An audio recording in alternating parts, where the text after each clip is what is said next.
I'm Win Ponder. I'm the director of The Lifeblood and Rhythm of Randy Castillo. Randy was one of the most loved people in all of rock and roll, the greatest probably rock drummer who's ever lived. We've had the privilege to work on this project for a few years, and there's a lot of love here tonight. We feel like Randy's spirit is here with us. He's influenced so many lives with the wonderful, humble person that he was, and I think we're very happy to have the whole Randy Castillo family here tonight. Of course, Randy was, in the words of Kip Winger, the godfather of heavy metal drumming. That's undisputed. The story that we found as we moved into the motion picture was that this was a man who, in the annals of all of rock and roll, became a great man, but he remained a good man. Randy was humble. He had a warm and generous spirit, and I hope that that's the story that people can take away from this, is that you can rise to the very top of what you're doing artistically and still be a very good human being. You know, the producer contacted me and said, hey, I'm doing this documentary, and I was into rock music and all this stuff, and I said, you know what, tell me more about it. He told me about it, and you know, I lost my own father with cancer, and it became personal for me. It really, really did. Sure. So, were you that much familiar with Randy, or more of the music he played with? I was familiar with him, but after doing this film, I feel like I know him now. So.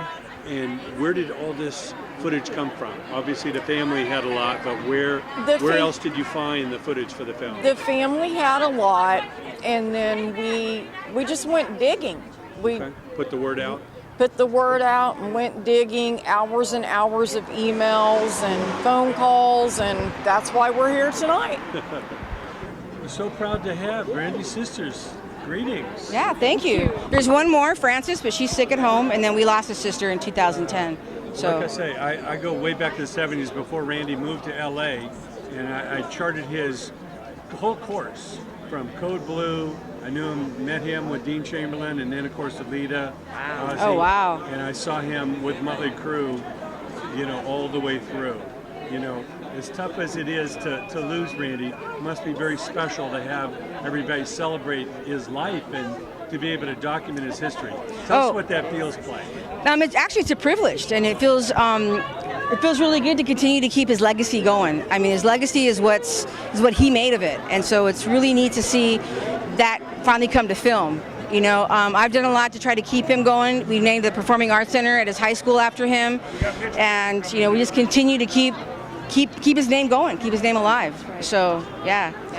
Growing up with him, it was just quite an experience, you know, and he always talked about, I'm going to make it, and we believed him. We knew he would. He was amazing, even in high school. You know, I graduated right behind him, but just the talent he showed even in high school, you know, the drum solos he did back then, it was just exciting to see where he grew and grew and grew, and it's neat that people are remembering, and this is a wonderful experience that he's being remembered this way.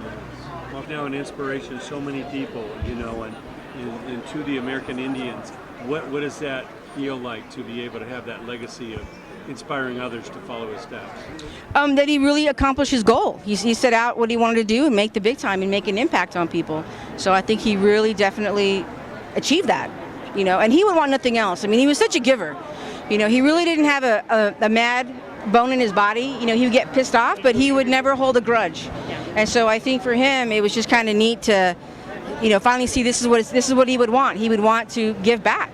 So, yeah. At his funeral, I just remember there were many young musicians that came up to me and said, you know, Randy was not prideful or arrogant, that he was very humble, and that he taught me all sorts of things that, you know, not at all the type of person that would forget, you know, where he came from and where his, you know, slow beginnings came from, you know. So he just really reached out to the youth and the younger drummers, and he just wanted to help everybody. He was such a sweetheart, you know. I mean, he was my godfather. He was kind, and I don't ever remember him being upset ever. He always helpful.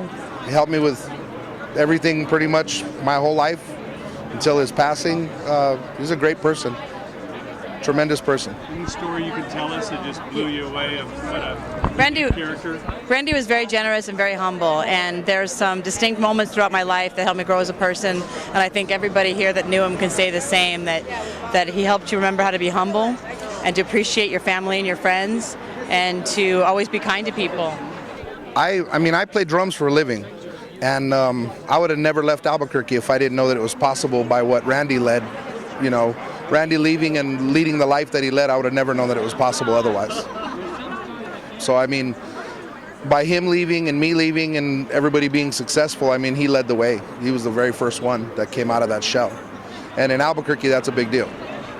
It's just as a special way for my family to see him honored and appreciated for his hard work and his dedication, and I just love to see what an amazing example he is to not only other musicians but just people in general, what you can do if you put your mind to something, and that's just who he was and what he did, and it really means a lot that he has so many people here to honor that. It was during a MOTLEY CRUE concert, and he had just replaced Tommy Lee, and I was there with friends in backstage, and I was wondering who that was, and I was like, oh my gosh, who's that hot man over there? And everybody just went like, well, that's Randy Castillo, and he's replacing Tommy Lee, and I was like, no way, I wanted to see Tommy Lee on drums. It turned out to be the love of my life, so, you know. Tell us about the person, you know, behind the music. Tell us what special person. You know, Randy was the person that had a commitment to his family and friends. He had a great heart, and that shined through not only the way he played, but the way that he was with everyone. You know, you always had time for everyone, whether you're a fan, a friend, anybody on the street, just stop in and say, hey dude, did you play with Ozzy Osbourne? Sure, he always had 5 minutes for you. Even when he was recovering from cancer, you know, we were coming out of Cedars-Sinai and people recognizing him, and he always had to find, you know, time to talk to everyone. So that was very lovely. And that's just the type of person he was. And the most interesting thing about it is the way that we met at a gas station on the corner of La Brea and Melrose. I was fueling up my Harley Davidson, and he pulled up, and it looks like he just got off the road. And he says to me, hey man, by any chance do you know where Johnny Rockets is? And I went, yeah, it's up the road. Yeah, so why is that? He goes, yeah, you know, I got to go meet this guy there, this and that, Mark. I go, Mark who? You mean Mark that plays with Billy? I go, yeah, I know Mark. Hey, I'm heading over there right now. And from that moment on, we were the best of friends till, you know what he would say? Enjoy it. He'd say, enjoy it, man. You know, it's a good thing. So he was one hell of a drummer, as I say, and everybody that knew him loved him. I can't say he's one of those guys like, you know, Ronnie James Dio, that nobody had a bad word to say about Randy ever. He just loved him, and you know, and people that, you know, I don't know how much they really knew how great a drummer he was, you know. But it's just great that they did this, you know, to tribute to him. True brother, you know, really a great guy. A lot of fun. We had a lot of fun, maybe too much fun. I'm Janelle Romero, and I am the founder of RedNation Film Festival and RNCI RedNation Awards. Being in the industry my whole life, and you know, having starred in a lot of films and directed films and on and on and on, I felt we really need to have a Native festival in Beverly Hills and cement us in the forefront of the industry. We are here. We're not going in. We're not. You know, we're here, and we are thriving with all this talent that we have, and on all levels, in front of, in back of the camera, and writing, directing, producing. There's so much talent that we have. This festival this year, we're in our 11th season. And we had 77 entries, and we selected 42 films. And it's a 10-day festival. Next year it's going to be almost a 30-day festival.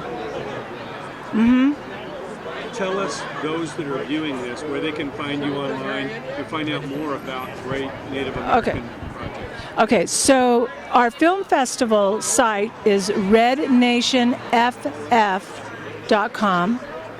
We have the only American Indian television channel, Native is Here, online, which is RedNationTV.com. And then we have the only American Indian nonprofit arts and culture organization now in its 19th year, and it's RedNation.com.